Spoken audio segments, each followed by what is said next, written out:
be a fruitful moment. Thank you, Satish. Welcome. Thank you, Bia, for this wonderful introduction and welcome. Brazil is very close to my heart. After Schumacher College in UK, Escola Schumacher in Brazil was the first initiative started. And whenever I have come to Brazil, I have received so much love, so much friendship, so much support that I cannot put them in words. So thank you very much, Bia, and all your friends, Escola Schumacher and other groups and organizations coming together to organize this event. So I'm really delighted to see you, and this is Zoom and the miracle of technology that I can see the faces on my screen, so many faces. This is wonderful. So thank you again and again. Before I start to speak about education and related subjects, I would like to do a short meditation.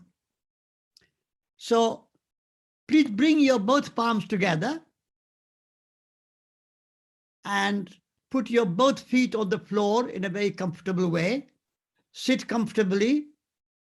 Your shoulders are relaxed. Eyes are closed. Breathe. Breathe out. Smile. Relax. Let go. Let's bow to sacred life, sacred soil, sacred earth, sacred universe. Let us see ourselves in all beings and all beings in us. We see whole universe in us and ourselves in the whole universe. We are microcosm of macrocosm. Cosmos is our country. The planet Earth is our common home. Nature is our nationality. And love is our religion. All living beings are sustained by the same breath of life. Thus, we are all connected. We are all related. We are interbeings. Unity and diversity dance together. When separation and divisions end, suffering ceases. I bow to the unity of life. I bow to the diversity of forms. I bow to the sacred, to life, to the earth, to the universe. Breathe in, breathe out. Smile, relax, and let go. Let go of all expectations, attachments, and anxieties. Let go of all worries, fears, and anger. Let go of ego. Breathe in, breathe out. Smile, relax, let go. We are at home. I am at home. We are at home. I am at home. Thank you. Now you can open your eyes.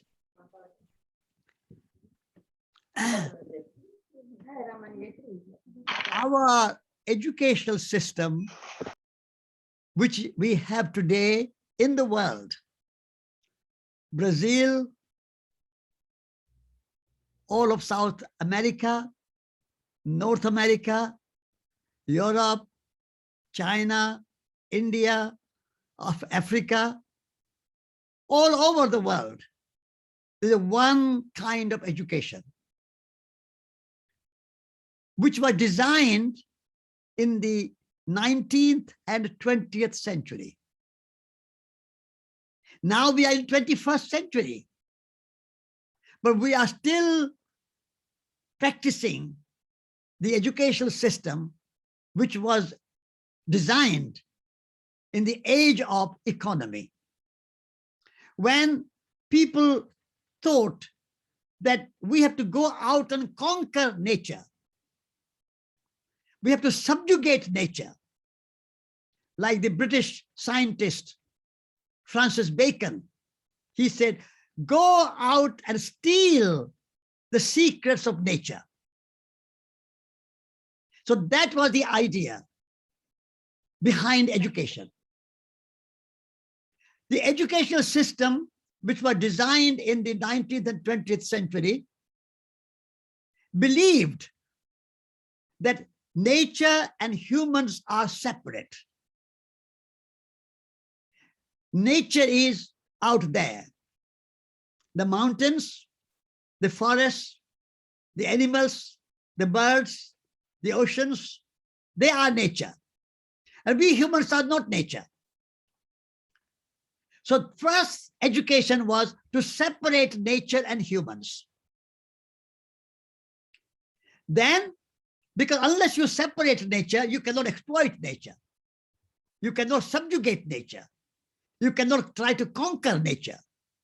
You don't try to steal the secrets of nature. So separation was necessary for the kind of agenda the industrial civilization and the industrial revolution wanted to put in place. Then not only that educational system separated nature and humans, they brought another idea. They said that humans are not only not nature, but we are above nature.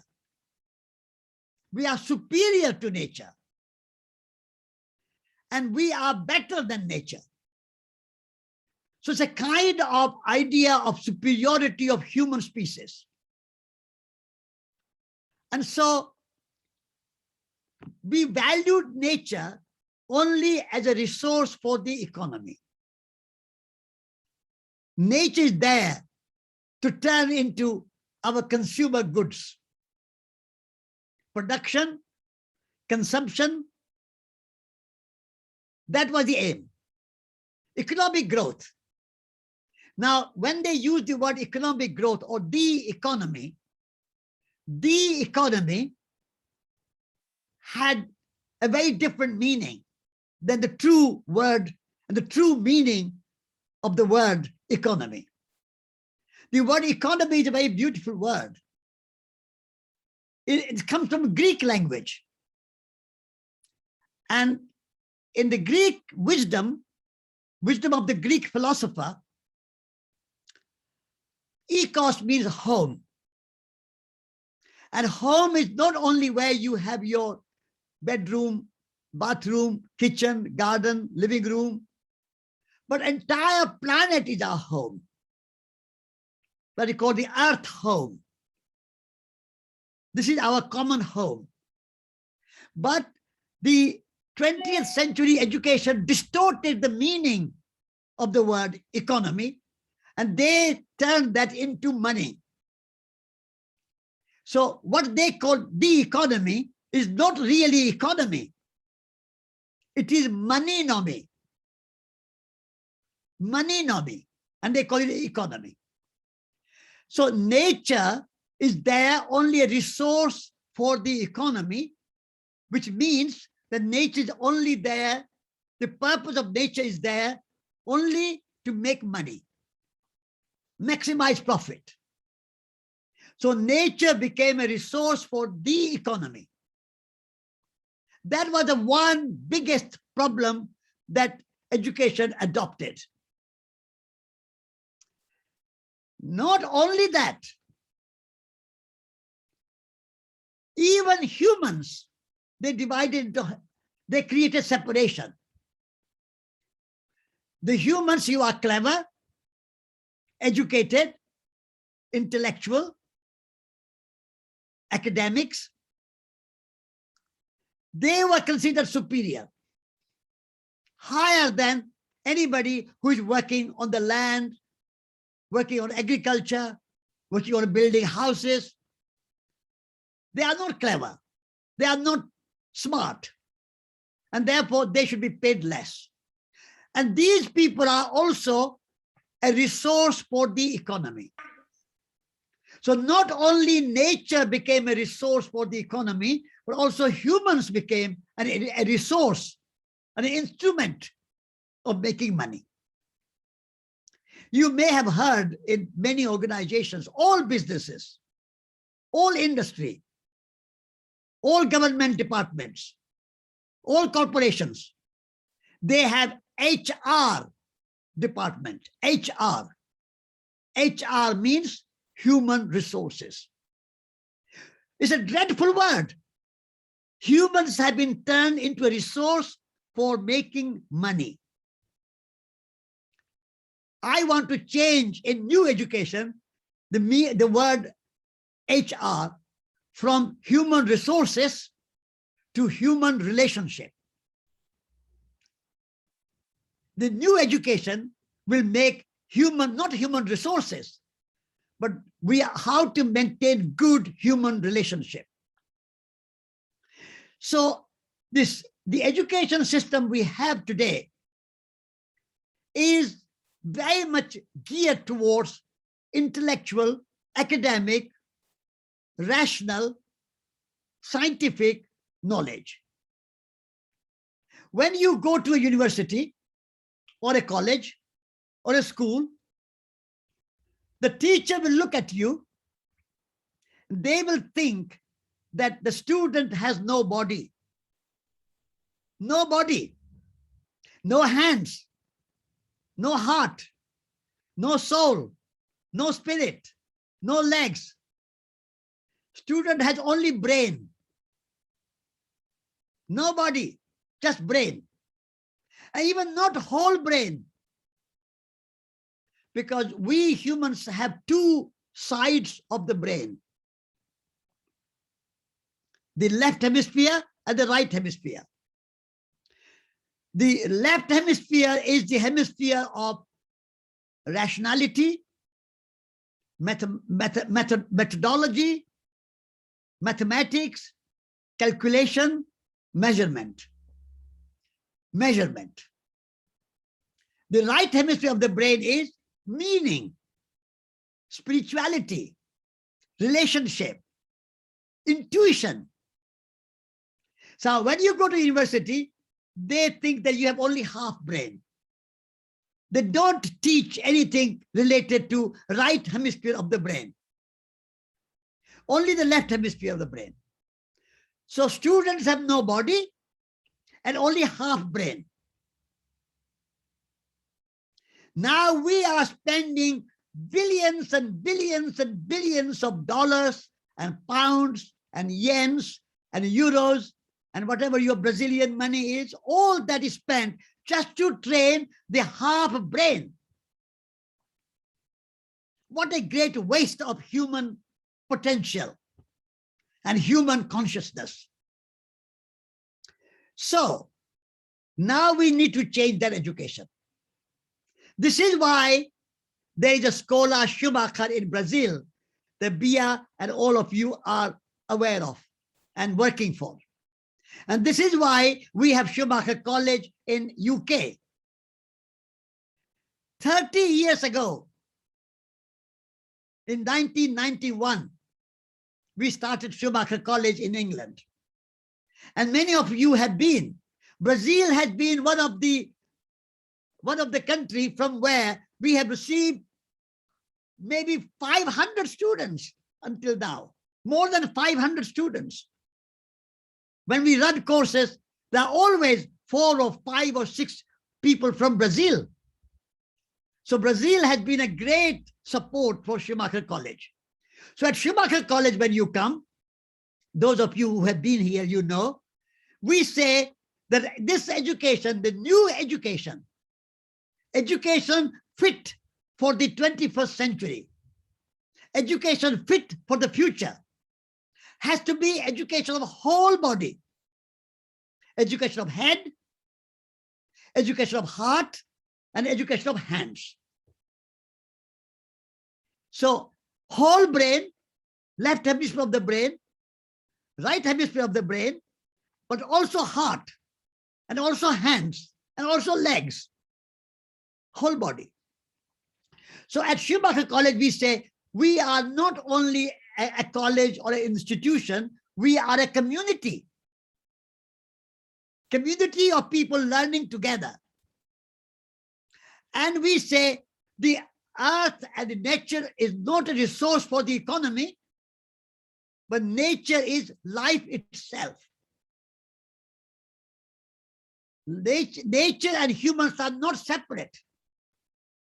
Humans are as much nature as mountains, forests, rivers, animals, birds, and all other species. Because they are our ancestors. We have all come from the same source, the single source. We have all come from the same Big Bang. You can call it Big Bang. Before humans arrived on the planet Earth, there was a water, there were trees, then came animals, and then much, much later, after billions and billions of years later, humans were born. Human species emerged out of the natural world. So animals are our ancestors. Forests and trees are our ancestors. Water and gas is our ancestors. How can we say that we are separate from nature? Because we are all born from the same Big Bang. And so first thing we say at Schumacher College, the new education for the 21st century is that humans are as much nature as mountains, forests, animals, birds, oceans, and rivers. Then, since we are nature, we are not superior to nature. We are an integral part of nature, and therefore all species have their intrinsic value. What we call deep ecology. There was a great Norwegian philosopher called Arne Næss, and he came to teach at Schumacher College. And he introduced the idea of deep ecology, where all natural species, all species, forests, animals, birds, insects, rivers, lakes, everything, they have all intrinsic value. We don't judge, we don't put the value on natural systems in terms of their usefulness to humans, but we give them intrinsic value. That's a deep ecology. And we say, the other teacher we have is James Lovelock. And we say that the earth is not a dead rock. Earth is Gaia. Earth is a living organism. Earth is alive. Earth is intelligent. Nature has consciousness. This is a new education that we are providing at Schumacher College. And education of heart is as important, because we have to feel, not only think, but also feel compassion for each other, compassion for animals, compassion for the Mother Earth. So that quality of compassion, the quality of love for each other and for the whole world, for the whole of Mother Gaia and whole cosmos. This is why I say in my meditation, cosmos is my country. The whole planet Earth is my common home, our common home. This is our country, this is our home.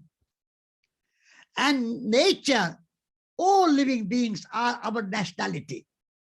Before you are Brazilian, you are a living being. Before I'm an Indian, I'm a living being and a human being. So before we are Christians and Buddhists and Muslims and blacks and whites and young and old and men and women, all this diversity, we celebrate. Unity and diversity dance together. We celebrate diversity. But we don't say that any one species are superior. So before we are put on these labels, and these are labels. You say, I'm a Brazilian, that's a label. I'm an American, or I'm a European, or I'm an African, or I'm a Hindu, or I'm a Muslim, or I'm a Christian. These are just labels. They have their usefulness. Like you can call my name Satish Kumar. Then if you go to India, there are hundreds of Satish Kumar. Only a name, only to recognize. A useful way to relate to somebody, to recognize somebody, like you put a name on something. So name and language is very important. But the name and language should not be for divisiveness. Name should not be for conflict. Name should not be used for separation. Name is only to recognize and celebrate and honor everything. And so at Schumacher College, it is an experiment for the new kind of education fit for the 21st century. Because we are living at a time of great crisis. And as Bia said in my introduction, that Brazil has gone through a big crisis and still going through big crisis. But not only Brazil, the whole world is going through a big crisis. The climate crisis, the pandemic crisis, the social crisis, and also the spiritual crisis. All over the world, even in countries, very rich countries like America and England and Japan, people are going through big spiritual and mental crisis. So this is the time. Crisis should be seen as an opportunity. This is the time for us to stand up, have optimism, and do something about this crisis. So crisis, pandemic crisis, climate change crisis, destruction of our rainforest crisis, social injustice crisis, spiritual crisis, all these crises give us opportunity to be active. It is not something, oh, we want a time and day when there'll be no crisis. We want a time and day when there'll be no problem. That is not possible. Even in our body, we have a crisis. Sometimes we get cough, headache, fever. Sometimes we fail that. Even age. I'm now 85 years old. You can say, oh, my hair is gone. My body is becoming weak. No problem. I face my old age with pleasure. So I face the crisis, pandemic. It's a time for resilience. Time to be strong that face the crisis and find solutions. This is why we are finding solutions at Schumacher College. That education is going through crisis. Education is conditioning our young people in the same old way. They are training them for jobs. And then when they go to do those jobs, they are very destructive. They are jobs which will pollute the water, pollute the ocean, create plastic in the ocean, create fertilizers and chemicals and a poisonous pesticide and herbicide in the soil. So this is the education we are giving. We are training young people to go out in the world and pollute and waste and destroy the world. All the jobs. This is why when at Schumacher College, when Bia came and did her master's degree, and when she was leaving, I said to Bia, Don't go out and look for a job. Don't look for a job. Because whatever job you find in corporations and big business and industry, they're all destructive, ecologically, spiritually, socially, exploitative. Create your own job. That was I said, Bia will remember. I said, create your own job, which is fulfilling, rewarding, not polluting, not wasting, but more ecological, more spiritual, more community-based. That is the kind of education we need today, Schumacher College type of education. I want this educational revolution. A new education. All universities are out of date. All our educational system is not only out of date, it's a part of the problem. Education is part of the problem. Now we have to find education which is part of the solution. A part of solution means we create an economy which is circular, cyclical economy. So whatever you take from nature, you use it, but you put it back as a compost. In nature, there is no waste. There is no pollution in nature. Everything in nature is recycled, reused, goes back into nature. Tree grows, you have leaves, you have fruit, you eat the fruit, and you sit under the leaves in the spring and the summer, and the autumn comes, and the leaves fall, and the fruit fall, and they go back, and they become soil again. And that soil nourishes the tree. And next year you have new leaves. That is cyclical economy, circular economy. But our human economy, which we have been educated to run, our universities and schools have educated us to run the economy, which is linear. You take, use, throw away. Take from nature, use it, make it plastic, make it oil. You create global warming by carbon emission. You put plastic, you put poison in the soil, you put sewage in the water, rivers. What kind of education is this?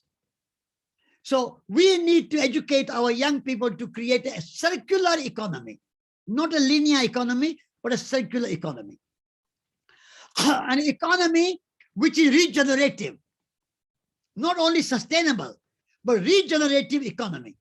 Please remember this word, regenerative economy, regenerative agriculture, regenerative production. Everything should be regenerative. That is the nature of nature. That is the quality of nature. So this is the new kind of education that we are advocating for the 21st century. All the universities and colleges have become out of date. They should be closed. Close your University of Sao Paulo. Close the University of, take a year off and say, now we are going to invent a new kind of education where young people will learn how to use their hands. They will learn how to grow food, how to build a house, how to make good furniture with natural material, without waste and without pollution. So education of head, education of heart, education of hands. This is the transformative education. And if you are more interested in going deeper in this philosophy, please read the book we have published to celebrate the 30th anniversary of Schumacher College, called Transformative Learning, Reflections of 30 Years of Head, Heart, and Hands at Schumacher College. It's available in English. And now Bia and your friends are translating it into Portuguese. So soon, maybe next year, the book will be out in Portuguese. And so I hope that book can become a tool to transform our educational system and create a new education which is good for the environment, good for nature, good for animals, good for humans, good for future generations. We are only thinking of our time, how I can become successful, how I can become rich, I. So we have to change this education, which is a me education. From me education to we education. not I and my success, my money, my house, my car, my name, my fame. Very egotistical education. So we have to move from ego education to eco education. From ego to eco, from me to we, from half brain education to whole body education. That is a new vision of education. I hope I've given you an overview, and now I hope you have many questions to discuss this matter. But thank you, Bia, and thank you all of you for organizing this event and giving me this chance to speak to you about education, which is fit for 21st century. Thank you.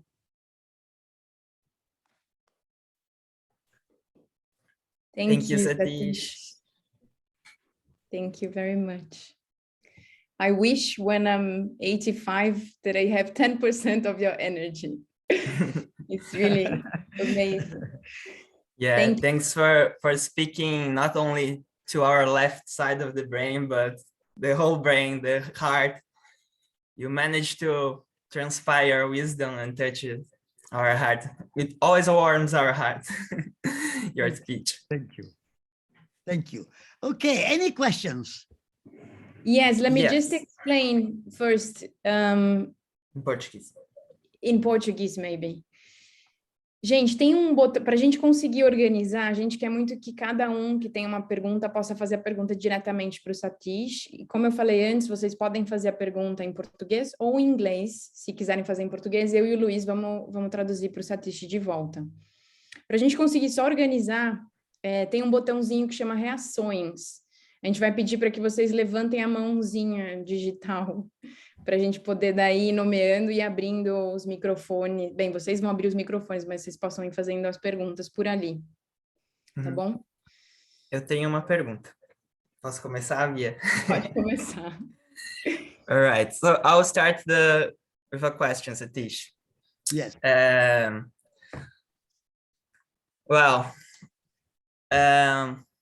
As you said, let's close the universities, all that, but I know that many of the people here are working in these institutions and are aware, conscious of the kind of education we want to implement in the world. But they feel at many times alone or powerless to do something, and powerless to start like a new university from scratch or something like that. So my question would be, what is your advice for this situation, these people? Because I know that now we have Schumacher College, and it's our example of the education we strive for. But in the beginning, there was no Schumacher College. How was it for you there, you know, in England, and feeling this call from the planet? Oh, we need a new kind of education, but also how to start, how it was for you, and what is our advice for those of us that are in this kind of situation? Thank you. Thank you. First of all of us have power. No one, not a single person is powerless. We have power, but our power is dormant, is locked in a cupboard. And we think that, where is that power? We can't find it. It's there. You don't have to go to any supermarket or shopping mall to buy power or courage. You have it. Every one of us are born with imagination. Every one of us are born with creativity. Every one of us are born with courage. So find that, say to yourself, I have power. I can be a Mahatma Gandhi. I can be a Martin Luther King. I can be a Picasso. I can be whatever I want to be. All these great models. I can be a Buddha. So first of all, don't feel that you are powerless. You have power. You have a courage. Be brave and don't think that I can't do it. And be an optimistic. Only an optimist can be an activist. If you have no hope, you are pessimist, you cannot be an activist. You can be a journalist, but not an activist. So to create that energy, you have to say to yourself, I have power. I can change the world. Now, how do you change the world? Start with yourself. Like a radiator radiates heat to change the temperature of the room. Be the radiator. Be the change that you want to see in the world. Ideas are good. Words are good. But your example is the real power. Power of words is limited.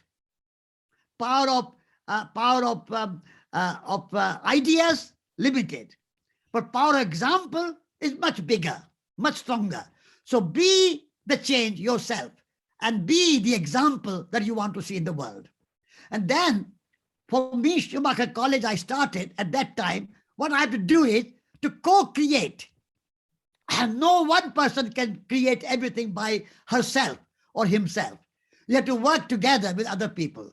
So try to find a few people, 5 people, 10 people, 20 people who you can work with together. As a community, create a community of 5 or 10 people together and respect everybody. You have to love each other. You cannot change. I mean, I've been at Schumacher College for now 30 years. And the greatest power I have is the power of my love. I love Brazil. That's my power. I love beer and I love you. That's my power.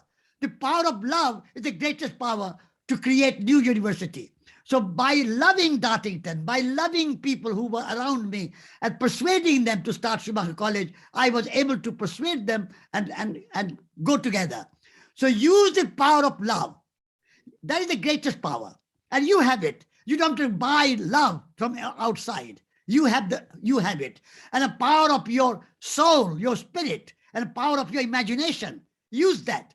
And power of your example, use that.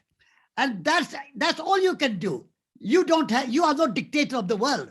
Even Biden doesn't have power to change things. Even your president in Brazil has no power to change things. They can make some terrible things, but they can't really do good things. So power is inside you. You are powerful. You have a courage. You have imagination, and you have a love. Use those qualities, and you will be successful. Have an optimism. Be an optimist and be an activist. That's what I did, and that's how I started Schumacher College. Thank you, Satish. Viviane, acho que você foi a primeira a levantar a mão pelo meu, como está aparecendo aqui. Você gostaria de fazer a pergunta? Sim, obrigada, Bia. Boa tarde a todos e todas. So thank you, Satish, for this great speech. It was very inspiring for me. I'm a PhD researcher on climate change, and I'm very interested in this topic. I've been working for 10 years in a think tank on climate and sustainable food, and I left recently because I was missing the connection that you were saying, like how we can link from the individual level to a more broad and holistic way to coordinate with government, with private sector, and so on. So I worked in this the World Resource Institute, WRI, and now I left, and my planning is to start thinking on concrete actions, partnerships and initiatives that we can bring in Brazil this link and strengthen this connection. I think we are still talking about technicisms, policy and science, but we are missing this love approach. And normally people think I'm a romantic researcher, but I really think that if we don't properly internalize this, we will not succeed in the long term.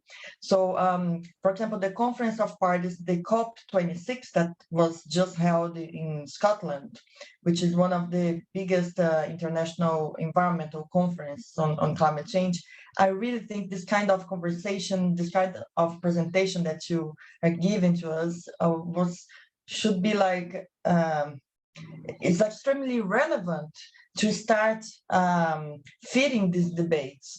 So we see the politicians, the negotiators, but we don't see this type of speech. So in your opinion, how we can scale up this type of initiatives, these projects, and how even this network that is here, how Schumacher can support, in your view, how this type of initiatives can support other concrete projects and initiatives in Brazil to foster this agenda in a more holistic way? Thank you very much. Thank you. Thank you. Very good question. First of all, congratulations to you for being a climate researcher. That is the most important theme at this moment. But climate is only a headline. Behind climate crisis, there are causes. Climate crisis is the symptom of the crisis we face generally. So solution has to be in transforming our consciousness and transforming our relationship with the natural world. And the COP26 was a little bit of cop out because they did not really address the causes of climate change. They only thought that they can find some technological solutions, maybe good solution like renewable energy is good, but saying that we will have zero carbon or net zero by 2050, 2060, 2070, that's too slow. I think we have to be a little bit quicker, and we have to say that we have to change our way of life, and we have to reduce our consumption and our waste and our pollution as much as we can sooner, by 2030, at least 10 years. So that is, I would say that only way to do is to be a tributary in the great river of transformation. All of us can, like a big river, your river Amazon, the great river in Brazil, is made of many, many, many small tributaries. So you are one of the great tributary to make the great river of climate change, of environment, of ecology, of transformation, social transformation, environmental transformation, educational transformation. So all of us become a tributary.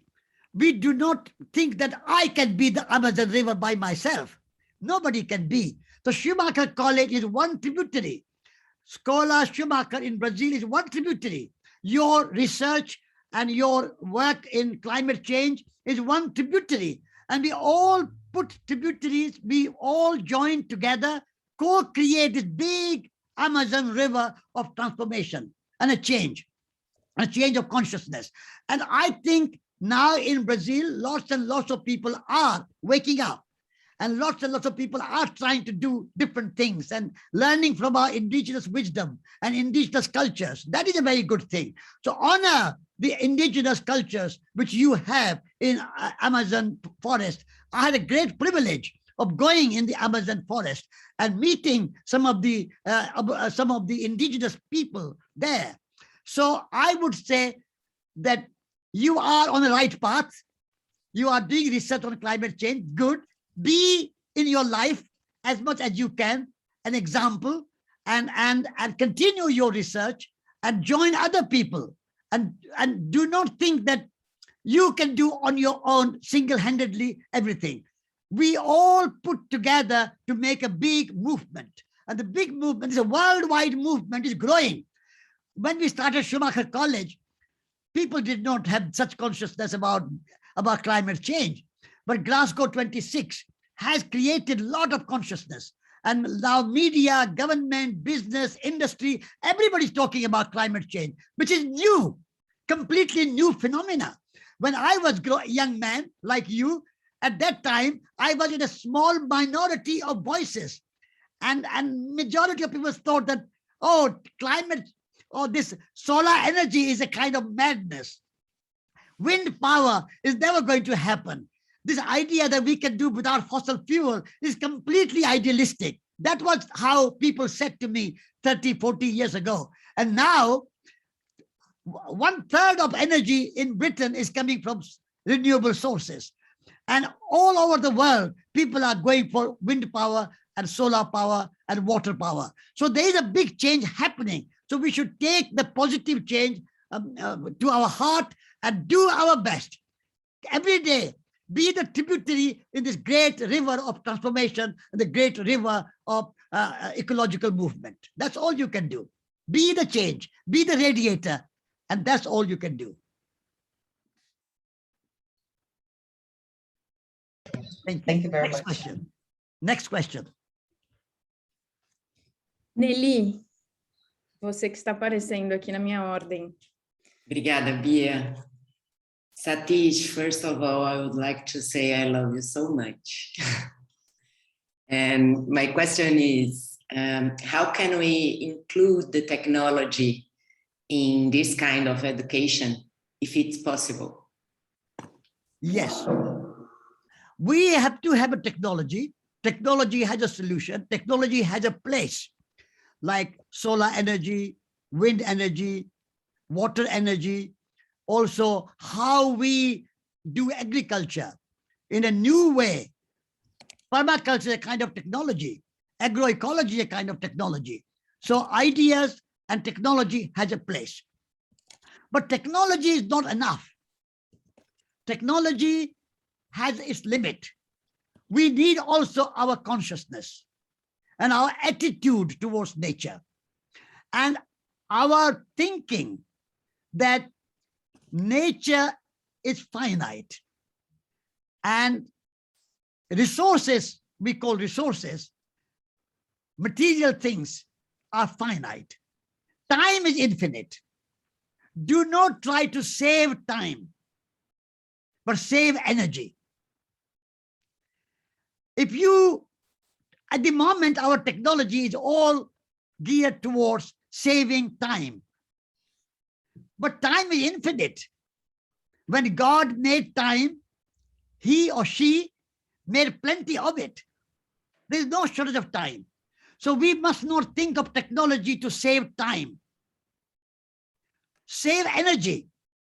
Even solar energy, wind energy, water energy should be used frugally. So technology like this Zoom is a very good thing that we are using, and we can communicate with each other. So I don't have to fly all over. I can talk to people on the Zoom. That's a good technology. So we can use them. But even that should be used frugally.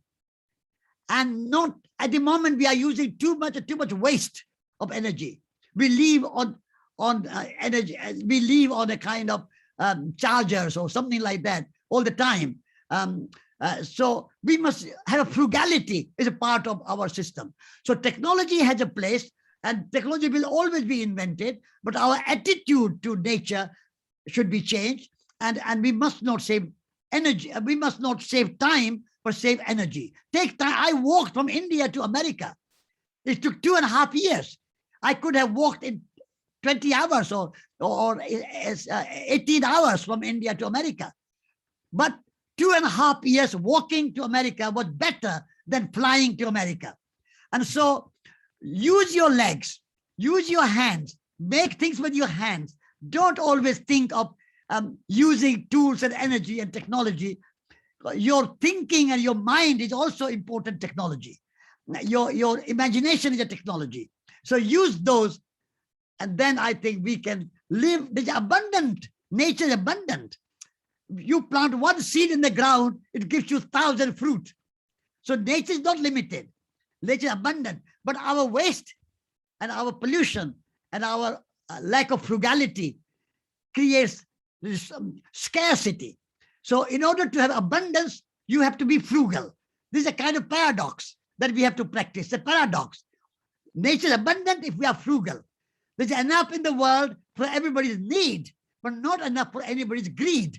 If we are not greedy, there's enough in the world. If they are not greedy, enough in the world. If you are greedy, not enough in the world. So enough in the world for everybody's need. And we will all, our minds are very good. We'll always create new technology. No harm, as long as there's no waste and there's no pollution. That's all you need.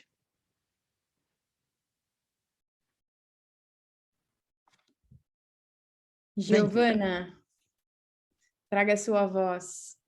Hello, can you hear me? Yes, I can hear you. Yes. Well, I just wanted to say, I don't really have a question, but I just wanted to say that I'm very glad to be here. And I read your book, this one, and Okay. it was so delightful, so good to read. And I never dreamed of this moment. I never thought it was even possible to be here. So I'm very thankful for you and for Schumacher College for bring us together somehow. And I think that's it. I think that we really need a spark for the change that we need in the world. And I think you, Satish, is that spark that inspire us to make change. And thank you so much. Thank you for your kind words and generous words. And Bia was telling me that all of you have been very generous and very kind. I'm sure she will give you thanks in the end. But you all have been very supportive. And thank you for coming such a big number, such a big audience that I am speaking to from my comfort of my home. So thank you for coming. Thank you for joining. Thank you for supporting. It's my pleasure and honor to be with you today. And I'm so glad that you have enjoyed my book. And maybe we will see each other again some other time. Thank you.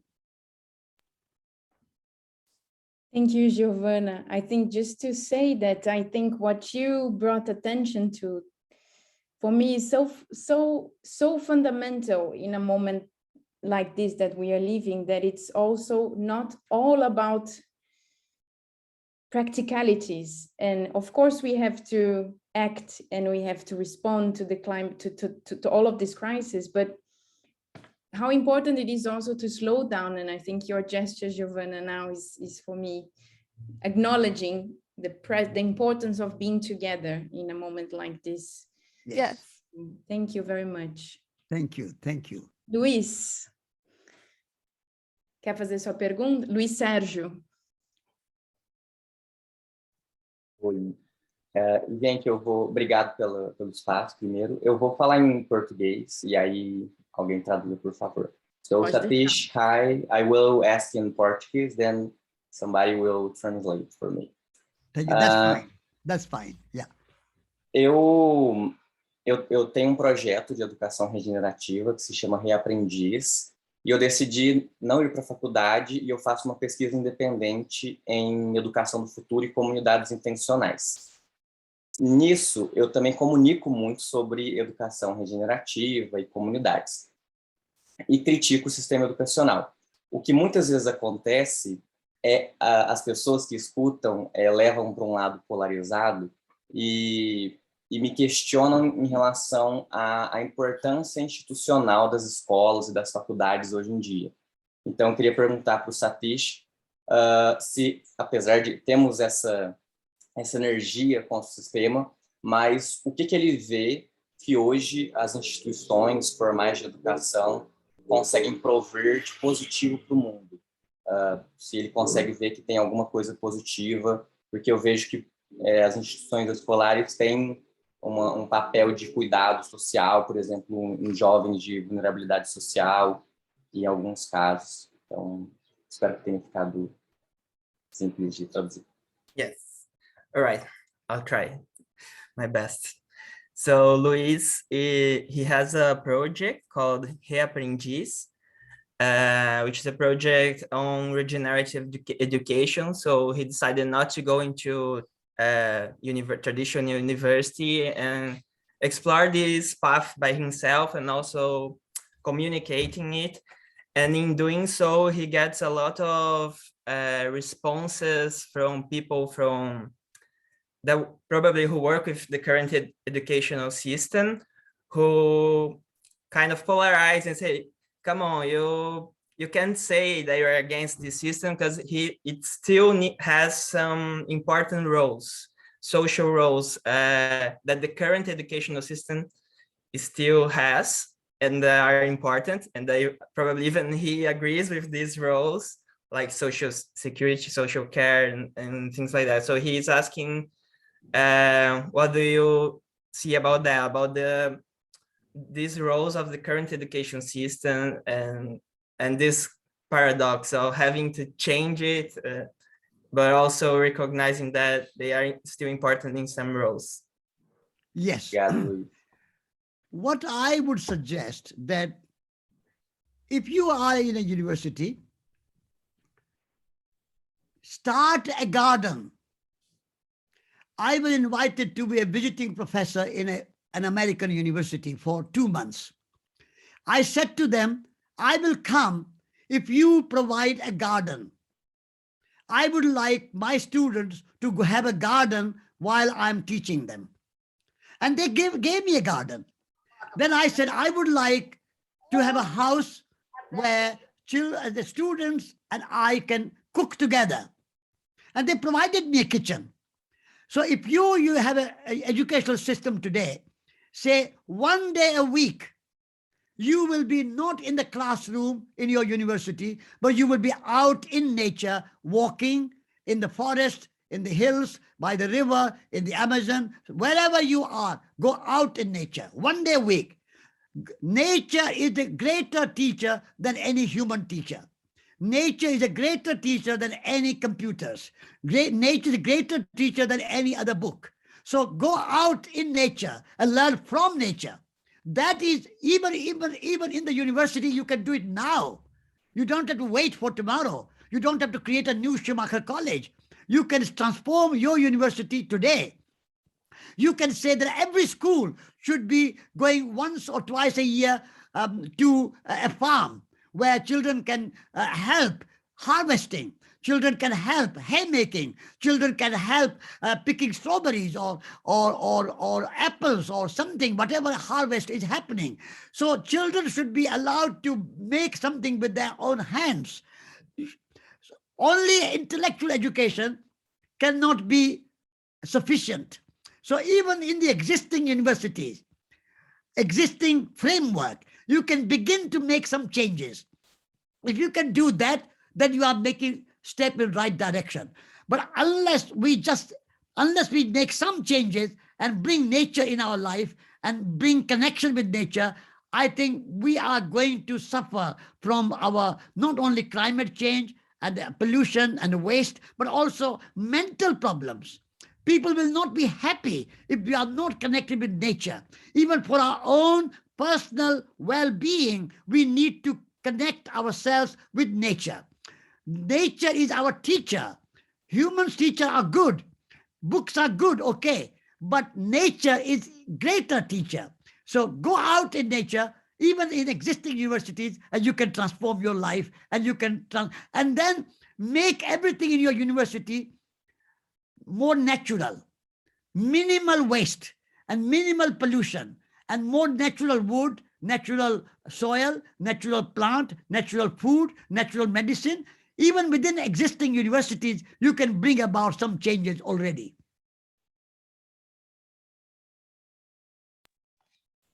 Thank you, Satish. Vinícius. Olá, eu vou fazer em português também, tá? Fique à vontade. Gratidão, Satish. Eu tenho um projeto muito parecido com o do Luiz Sérgio, que ele acabou de comentar, também na linha da educação regenerativa, mas com foco em crianças. Então, eu estou criando esse programa agora, né, que ele está sendo fruto de uma pós-graduação do Gaia Education que eu estou fazendo, e esse projeto se chama Programa Educação Viva, e a ideia é adentrar no campo das escolas e trazer as crianças para fora das paredes, né? Tenho um território com nascentes, com floresta, e vou trazer essas crianças para esse território, né? Esse é o objetivo do projeto, né? Desemparedar as crianças. Na sua visão, o que a gente deve entregar hoje para as crianças nessa nova educação, para que as crianças possam apenas prosseguir e não fazer o caminho que eu estou tendo que fazer, um caminho de chegar até certo ponto, ver que não estava dando muito certo, voltar e aí prosseguir. O que a gente precisa entregar para as crianças hoje para que elas possam apenas prosseguir como seres naturalmente regeneradores. All right, let's go. So Vinicius is also working in a project that is kind of similar on regenerative education. It's called Educação Viva, like live education. But the project is focused on children, not like university people, but on basic schools. And he's asking you, Satish, well, let me explain a little bit more of the project. So the project is about taking the kids out of the school's walls. So taking them into nature.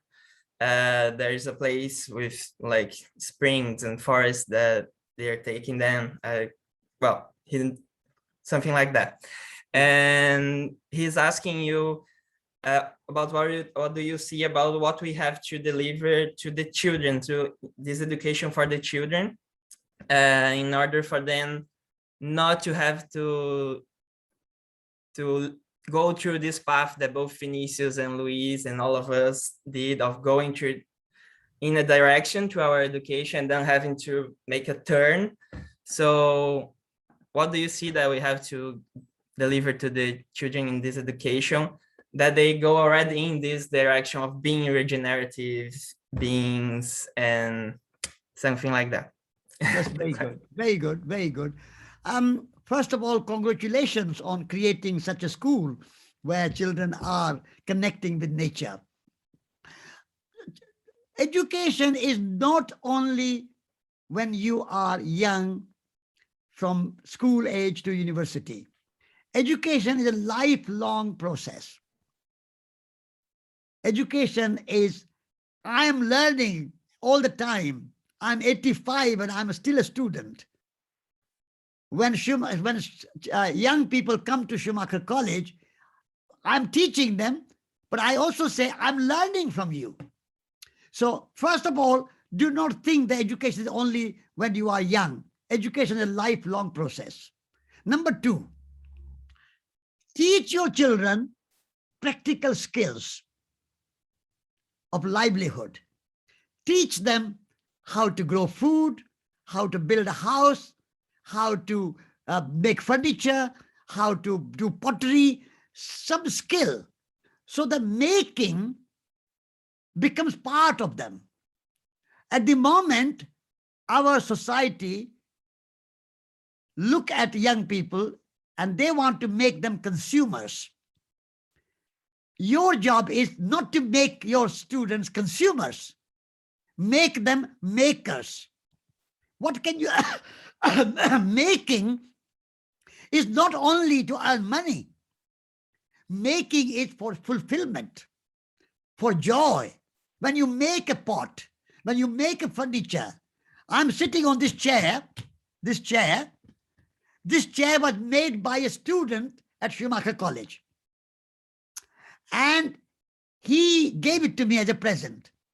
He felt good about knowing how to make a chair, a beautiful chair. It's not a question about money, but it's a kind of like a poetry, like an art, like a craft. So teach every child that you have in your little project to be a maker. When they become maker in their life, they will be more ecological, more happy, more spiritual. And it will bring them money as well, because you can sell the chair if you want. So money is only a small means to an end. Money is not the end. The end is your joy, your happiness, your fulfillment, your satisfaction, your feeling that I'm a maker, I'm a creator. I have made something. I can be creative. That because we are all humans, have hands. These hands are a miracle, but we don't teach them how to use our hands. Only thing we can do is to use an iPhone or computer or something like that, just a kind of a keyboard. But otherwise, we have no use for hands. We buy everything ready-made, already cooked food, already made clothes, already made furniture, everything made by machine. There's no beauty. When you make something with your hand, you bring beauty. And beauty is the soul food for the soul. So teach your children to appreciate beauty. Teach your children to become makers. And learning will never stop. They will learn all the time. There's always new knowledge. I mean, I did not know how to use Zoom, but now I've learned how to use Zoom. So you are learning all the time. Learning never stops.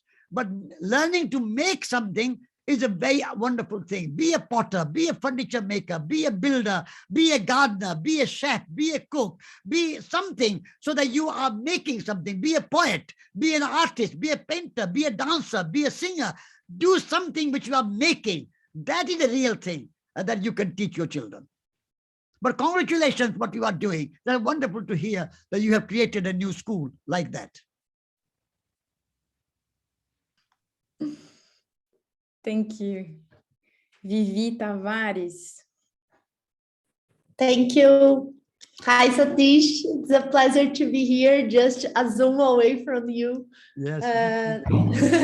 I felt a relief in my heart when you said that we could create our own job. I am feeling this in these times. At the moment, I feel the call to create my own job. And it has become a great anguish to keep a job that doesn't make sense for me and doesn't make sense for the world I believe in a corporation. So how to keep strong, how to handle with it, how to deal with this needing the money while my own job was not created. Thank you so much again. No, what you can do, there's a kind of the journey. You have to make a journey. So you can have a job. If you have a job for money, you can do the part-time.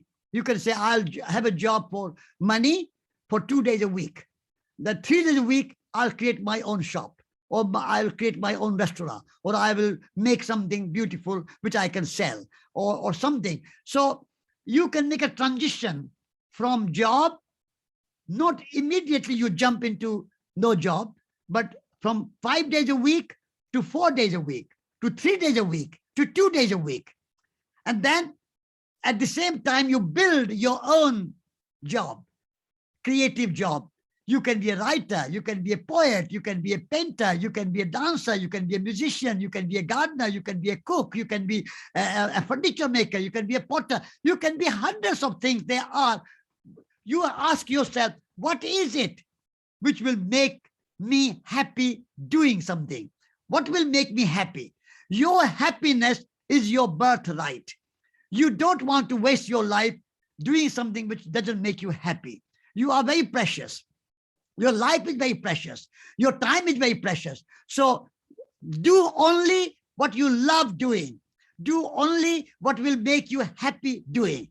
And even if you have to struggle, even if you have to go through hardship, even if you have to find some problems, do not be afraid of problems. Problems are part of life. When you are on a journey, you go up and down. Never everything smooth. But that's a part of journey. And then solving problems is a part of our work. And so do not be afraid of problems. Do not be afraid of difficulties. Do not be afraid of ups and downs and disappointments. But always say, how can I make this transition from all the time earning money from a job which does not make me happy to moving something which will make me happy and joyful and creative, and I can also make money from it. So make that transition slowly. Take a year or two if you are already in a job. But if you can create a new job completely, also you can find 1 or 2 or 3 other people who can work together, create a little shop or create a little restaurant or create some garden or something and work together with other people.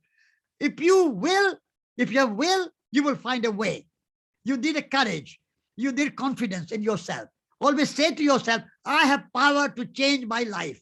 I am the CEO of my life. I don't want to waste my life and give control of my life to somebody else. I am in charge of my life and I want to be happy. I don't want money, I want happiness. I don't want money, I want creativity. I want joy. And nature will provide everything. You plant one seed, it will give you a tree, and tree will give you 1,000 fruit. So do not have fear. drop the fear, because the fear is the greatest obstacle in making a big change. When you have no fear, you have a courage. And you have a courage, you can move mountains. You have power to do it. So have a confidence, have courage, have no fear, and go for it. And do not worry about any problem or difficulty. Problems and difficulties are part of journey. Thanks so much. Thank you, Vivi and Satish. I'm looking at the time. We have 3 people here raising their hands, and Paulo also, who asked me to also ask a question. So let's try to be short so we have time for everyone to bring their voices before we end the session. Vanya, you're next. Thank you. It's a blessing to be here with you, Satish, and this amazing group. My English is not that good, but I try to make my question in English. And thinking about transition, as you just talk about transition, and I think it's very important to consider between material level of consciousness to spiritual level. We have to think and to welcome a transition. I follow Professor Pavan Sukhdev, that is an Indian economist and a sustainability activist. And I used to listen to him, and he says that we need a transition. And the suggestion from him is how we can use the same logic of the economics, thinking everything is money, and to pricing natural services. It means companies used to take off natural service and they charge, but they don't pay nature for it. Then he defends that one step to make a big change. Ecosystem services. Yes, I know. Yes, and then to start a movement to make companies to pay what they take off from nature, and at the same time to pay for the externalities. It means to understand the impacts that companies are bringing to the people and to the planet, and they have to pay for it in terms of using the same logic of paying and transforming everything in money, but to recognize the value of what we have around us. It's about citizenship. It's about The question is that there are 2 words, value and values. Value is about money price. The values are greater than the value. Value and values. Ecosystem services, and Pavan Sukhdev and his work is very interesting. It can be a metaphor, but eventually you cannot put price on nature. You cannot put price on mother's milk. How much do you pay for mother's milk when you are breastfeeding? How much do you pay for breathing clean air? If you say, I will pay $10 million to pollute the air, but I cannot, that $10 million is no good for me. I want clean air. So paying money, I mean, it has a kind of logic. I don't deny it, because there is a logic in terms of economics that you are valuing nature by putting money in it. But monetary value has a limited impact. Ultimately, we have to say you cannot value, how much value do you put on love? How much value do you put on mother's milk? How do you put value water? Even if you pay, I will pay $10 for a bottle of water, but if water is polluted, even $10 or $20 is not enough. You have to say pollution is crime against nature. Polluting water, polluting air, putting carbon emission in the atmosphere is a crime against nature. Putting plastic in the ocean, you can pay for it and you commit crime. That's not good. You can say, I will pay $20 million to kill somebody, because a human life is $20 million worth. But you cannot kill somebody. So killing or polluting has to be seen as a crime, not as something for money, but it's a crime against nature to cut down rainforest. You cannot say, I will pay $20 million for 1 acre of Amazon forest to cut it. No, you cannot pay 100 million or 200 million. Still, you cannot cut rainforest because it's a crime against the earth.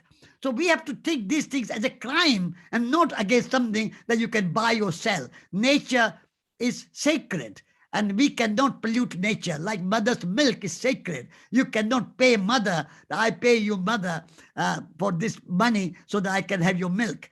That's a sacred. So I would say the value putting on nature has a limited use. It has a use, it's a limited use, but ultimately we have to have an attitude towards nature that nature is sacred and we cannot pollute, we cannot waste. Next question. Thank you. Maíra e depois o Paulo para fechar com a última pergunta. Hello. Oh, thank you, Satish, for being such an inspiration to us. These days I saw a post that made me reflect. It was something like, well, if all the companies and all the brands are so engaged to try to save the planet, so actually who is destroying it?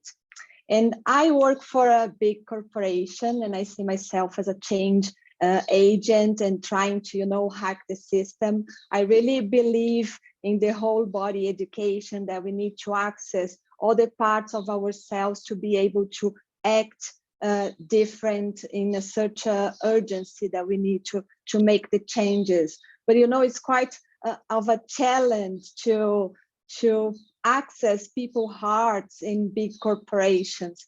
So my question to you would be if you have any tip to bring the new education to the big organizations. Yes. First of all, big organizations need to become smaller. Small is beautiful. The person after whom we have named Schumacher College wrote the book, Small is Beautiful. When you have big corporations, your footprint is bigger. Your impact is bigger. If you have small business, small corporation, small organization, then that has a small problem and small impact on the world. So first thing you have to say is that small is beautiful. So do not make your corporations worldwide, global, or even national, but make it more local. That's the first thing that you need to convince the big corporations to remain small and become small and decentralized approach where for example, in nature, there's no centralization. Nature is very self-organizing, self-managing, self-healing, decentralized system. In the same way, our human organization should be decentralized and human scale. That thing you need to bring. The second thing you need to bring is that all companies need to act like families, like communities, and not just business. Human beings are not a resource. Human beings they have to be a dignity of life. Dignity of human life. So when I go to a business house, I say, if you are a company, where's your kitchen? Campane. Company means campane. Pane means bread. I don't know what is bread in Portuguese, but in Latin, the word for bread is pane. And when you eat together, you are a campane, companion. Companion is somebody who eat bread together, share bread together. So company. So make business a small community. When you are a community, you eat together, you value each other, you respect each other, you support each other, you love each other. It's like a sangha. In Sanskrit, we have a sangha, which is a kind of community. So make your corporation more than a business. Business is only to support humans, not humans to support business. Business should be the means to an end. The end should be supporting humans. At the moment, humans have become the means and the business has become the end. We have to change that around.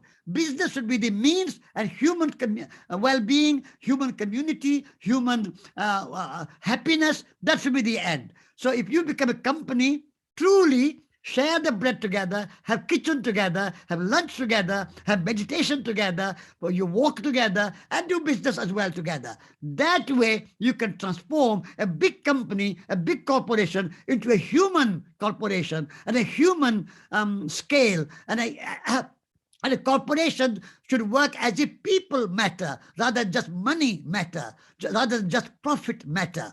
People matter. If people-oriented corporations, that's what you need to bring transformation. So it's a consciousness change.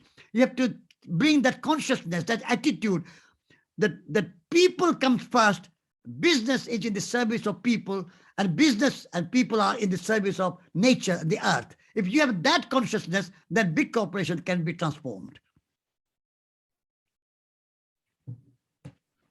Our last question for today from Paulo, and then I would like to say a few words in the end. But Paulo, welcome.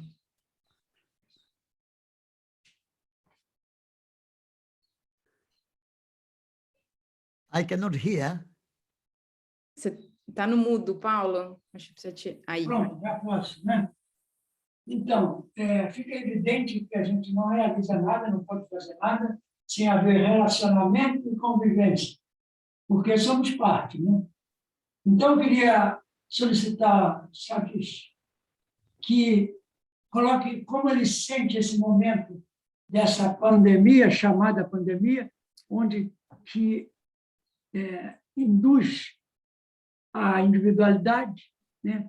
E também uma palavra sobre a vacina. Só isso. So he said that it's evident that relationship and conviviality is very important. So he would like to hear from you in this moment of pandemics, the individuality is more emphasized. We tend to go to individuality. If you want to say a little bit about that, and also about the vaccine. Yes, yes, I would say vaccine should not be compulsory. Vaccine should be voluntary. So those who wish to take vaccine, up to their freedom, and if they want to refuse, it's their freedom. But we have to understand that the reason we have this coronavirus and the pandemic is because human encroachment of nature and human impingement of nature. Our footprint has been going bigger and bigger and bigger. If you take the whole planet, we are living in this age of Anthropocene.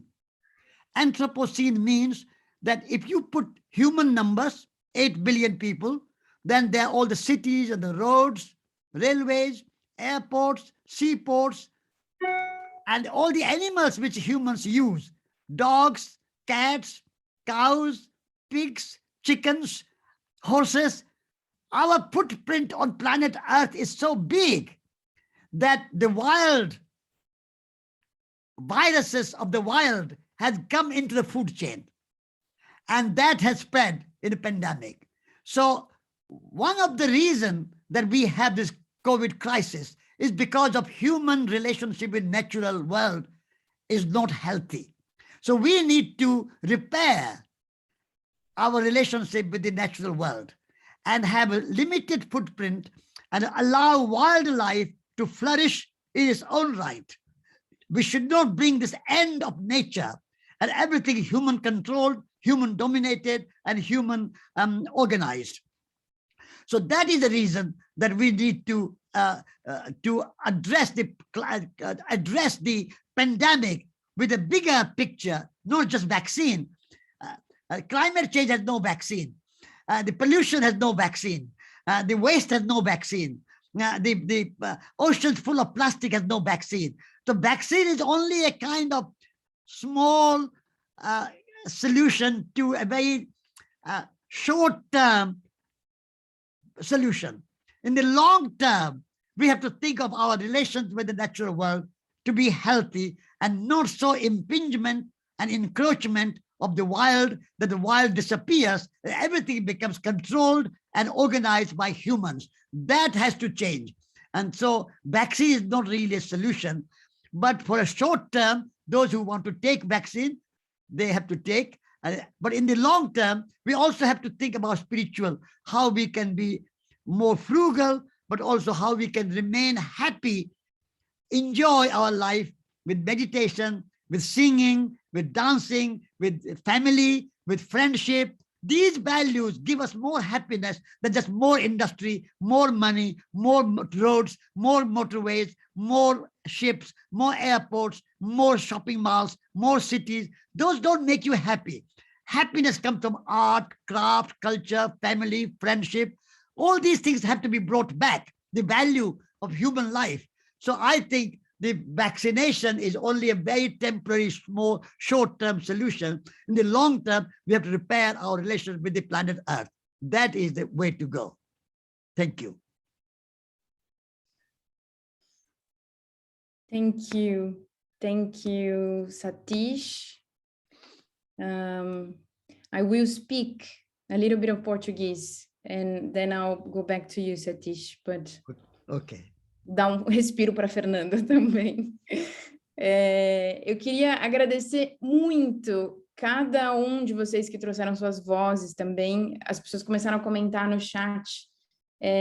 Para mim, algo muito importante do que esses espaços permitem é a gente sentir que a gente está junto com mais um monte de gente. E é muito importante, para mim foi muito bom ouvir cada um de vocês trazendo os projetos. Eu pensei aqui que se vocês quiserem, alguém falou de compartilhar, se vocês quiserem me mandar esses projetos, eu posso daí mandar para todo mundo e a gente, de uma maneira ou de outra, continua se fortalecendo como essa rede invisível que não é invisível, que se torna visível para a gente. Eu queria também agradecer muito, o Satish comentou, a Escola Schumacher Brasil é uma organização, como eu falei, independente, que vive dos cursos que a gente oferece.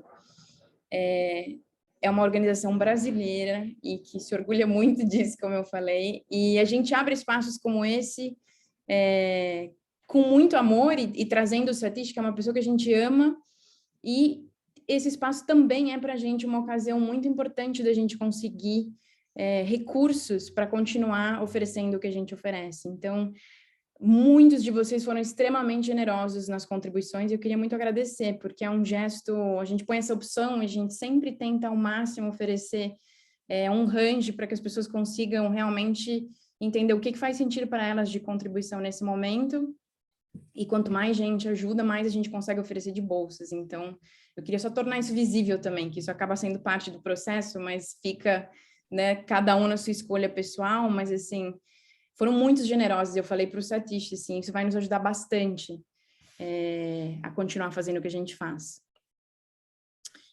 Por fim, a gente vai enviar a gravação de hoje para todo mundo. Teve gente que me escreveu que teve que sair antes, eu não conseguiu vir.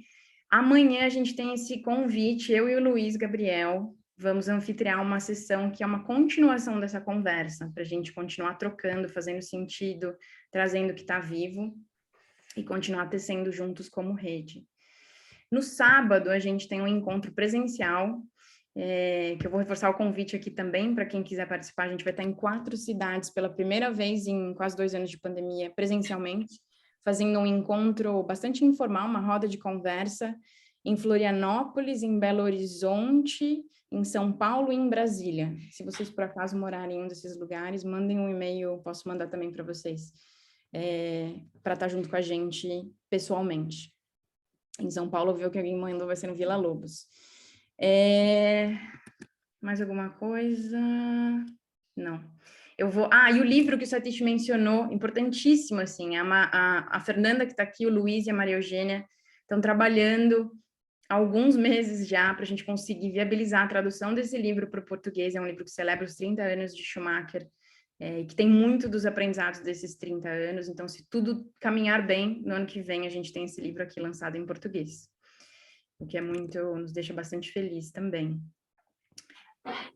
Dear Satish, a final thank you, huge thank you for being with Brazil, with Brazilians, with Fernanda Vidal, with Luiz, with Rita Mendonça, with Simone, with Edith, with Danielle, with each and all of us. It has been a true honor and a gift. It's always, I feel gifted to have your presence and your joy and your love and your inspiration, that, like someone said, that it's just a Zoom, but it's like I can feel you with us. So Thank you again on behalf of everyone Thank here. you. It was my pleasure, and thank you for organizing and inviting me. It was my pleasure and honor to be with you.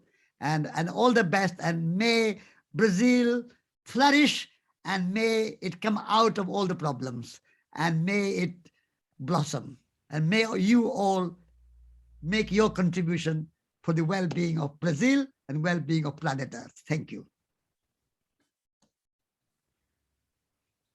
Have a wonderful day. E nos vemos amanhã, no mesmo link. Grande beijo.